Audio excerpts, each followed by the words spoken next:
Hello and welcome to my review of the Spyderco UKPK in Titanium. This is the start of something special. It's September and it's Saturday, and I've kind of deemed September as Spyderco September and Space Marine September. So most of my videos this month will be, most of them, not all of them, but most of them will be to do with Space Marines of the Warhammer 40,000 universe and Spyderco knives. I think next week or the week after I'll bring out a two-part Spyderco appreciation video, which is very interesting, and I'm excited to put that up. But in the meantime, let's concentrate about this knife. So as usual, I'm going to talk about some specifications. The overall length of this folding knife is 6.9 inches open, or 17.5 centimeters. The blade length is 2.9 inches, or 7.4 centimeters. The cutting edge length is 2.6 inches, or 6.7 centimeters. And the weight is 3.6 ounces, or 10.2 grams. Now the way they talk about the cutting edge length, to make it UK legal, it's actually 2 inches and 15/16. So it's very, very close to 3 inches, but it is under 3 inches. And they've specifically designed the UKPKs to be that close to, no pun intended, the edge of what is UK legal to carry. It's a very striking knife. I put the macro mode on. I hope you can see it. I hope it doesn't focus on my terrible table. And I hope you can see some of the details. And again, I haven't got natural light at the moment because the way the sun is facing it just would not work very well. Can I go even closer?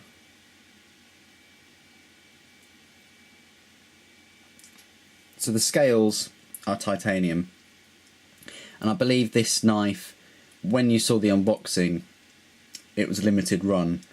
This knife was actually made a couple of years ago in 2011. However, I've just now been able to purchase one. You may still get them, and I know that there are some carbon fibre handle UKPKs floating around on the internet. I just really hope that Spyderco have got something good up their sleeve and they're gonna continue with the UKPK line and produce even more unique knives.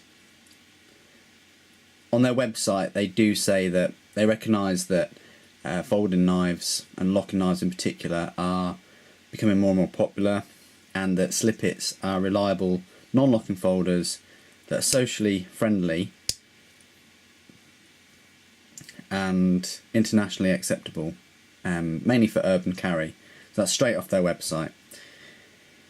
I'm not sure with the handle scales whether the torque screws are titanium or the backspacer. It's a slightly different colour, so my first guess is no. I don't think they are, and it doesn't really say that very clearly on the website. But that's just a point I'd like to make. The handle scales, there are no liners, but they are solid titanium, so that really does add to the weight. As I said at the start, it's 102 grams, and the normal UKPK I think is about 40 grams, so you're definitely paying for it with the weight. It's got a really nice feel, the handle. It's titanium. If you've ever felt titanium, high-grade titanium, this is kind of what it feels like. It's not as slippery as you would think. There is some traction on titanium, and the good news is it gives you no harmful effects to the body. You can swallow titanium, come out the other end, and you'll be absolutely fine. It doesn't react hard. It's quite inert really, compared to other carbon-based steels. The pocket clip, they're using this wired pocket clip. definitely one of my favourites. It doesn't really look like you're carrying a knife. It looks like you're carrying a pen, fountain pen, a large tactical pen, something like that. It doesn't look like you're carrying a biro, obviously, but there we go. And it allows for right or left side carry, tip up only. It's a nice pocket clip. I wish they'd put this on more of their knives, and it seems to be a trend that they are anyway. The deployment is using the Spidey hole. Whoa, okay, maybe you can. You can flip it open, as I've just now done, which I've never done before. Or you can deploy it slowly. It's very, very smooth. Words can't describe. It's just very smooth. And the retention of the little spring in there, to give you some idea, it's halfway between the old UKPK, that's this one, which as you can see, that's loose as anything, and the newer UKPK, which how convenient, I do actually have it on me at the moment. It's halfway between both of them, because sometimes closing the new UKPK can be a bit tricky initially to get over that, and this is between the two. It's not as easy to deploy or loose as to deploy as the old UKPK, but it's also not as tight as the new one. I think it's just right, to be honest, compared to the other two. It's just right. It's and it does stop at 90 degrees anyway, as you can see. It does stop there. The ergonomics, what more can I say? It's just such a comfortable knife. Sorry, a part of me needs to clean my dirty fingers on here. I did wash my hands before the video, but it is a fingerprint magnet. But the ergonomics are just so comfortable. Most comfortable knife, hands down. I think it's more comfortable than the Paramilitary 2. If you look at the way of the cutouts and where the finger choil is, your hand naturally fits there. You can't really carry it that way. It is meant to be carried choking up on it to stop the blade from closing, and it is just the most comfortable knife. I do think it's more comfortable than the military or Paramilitary 2, but that's just my opinion with that. You may think those are more comfortable, and everybody has different sized hands more or less, so there we go. I'm a big fan of this design, of the Cali 3 design, the Cali handle shape, and so is Mr. Salglesser, the guy who designed this knife, and the big cheese of Spyderco, because he carries a 3.5. Well, last time I saw, he carried a Cali 3.5, and it's very similar handle scale. The jimping is on the spine of the blade there. Very useful jimping. Obviously you're not going to be... It just adds that little bit of traction. You don't really need it that much because it's not a locking knife, but it just helps a little bit with purchase. And there's jimping on the finger choil on the blade side. The steel. I love the shape. I love the blade shape. This leaf blade shape. It's very functional. It's got a nice point. It's not too... It just works. It's a very functional blade shape, and the steel is... It sounds a little bit futuristic, but it's laser cut blade with a plain edge, flat ground. So it's flat ground, good for slicing, and you don't have to put too much pressure through things. There's less resistance, but it's laser cut, and the steel is CPM S30V, which I still believe is an American-made steel. And just for confirmation, you have there the Golden Colorado USA Earth. So it's made in America, and that shows the workmanship is outstanding. If you look at how flush the torque screws are with the handle scale, and just the beveling on the outskirts, on the edges of the scale, and how flush the back spacer is, there's no little bits in between, it's just And remember, this is three pieces, let's face it. There's this part of the scale, the other part of the scale, and the back spacer. To get all those three pieces aligned, it's just a marvel to own and hold. And the same workmanship on the underside as well. It's just, the workmanship is just outstanding. It really is. And that is a testament to the people at Golden. This is really one of my favourite knives now. It's I probably won't carry it as much because the UK, that it is their job. The police kind of do have to know what the law is, you'd think, but there are a few that, even with the normal UKPK, would view it as a weapon, confiscate it, give you options, and give you the chance to appeal at court whether you think that the knife was legal to carry or not.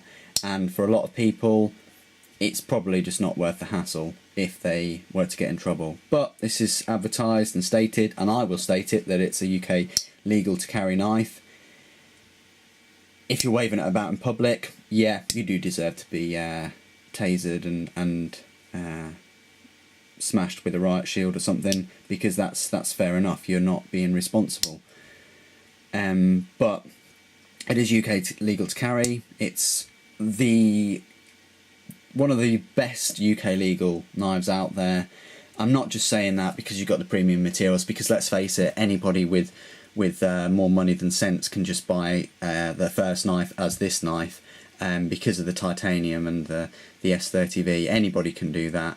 But you know me, you've seen all my videos, you've seen how I've worked up through a lot of cheap knives and got the feel for them, practiced my sharpening and all the rest of it, and have worked up to some very decent knives. And with my other reviews, if you think if I think something's crap, I will say it. And this knife definitely is not crap. It's like I said before, probably one of the best, but it's also one of the most expensive, and therefore it's difficult for me to justify carrying it an awful lot. I probably carry it with special occasions because I know it's quite limited, and the price of it and the other factor of do good cops. But you've got to ask yourself this: how many times have you been stopped by a police officer and searched? If you live in a large city where there are frequent stop and search areas, it might not be worth it. But if you live in the countryside, if you're lucky enough to live in the countryside, where there is a very minimal police presence, then it depends, doesn't it? Your mileage may vary. That's what Fancy Bloke says anyway. So this might be my review of the UKPK. I'll talk about the price. It is £172 in the United Kingdom. £172, which equates to all my American friends as $268.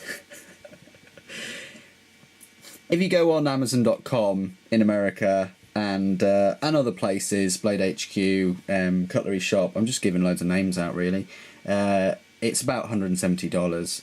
And I don't even think it's $268 on Spyderco.com's website. So, $170. You may think, oh, that's nearly $200 just for a slip it, but you're getting the knife for a really, really good deal, considering we have to pay $270.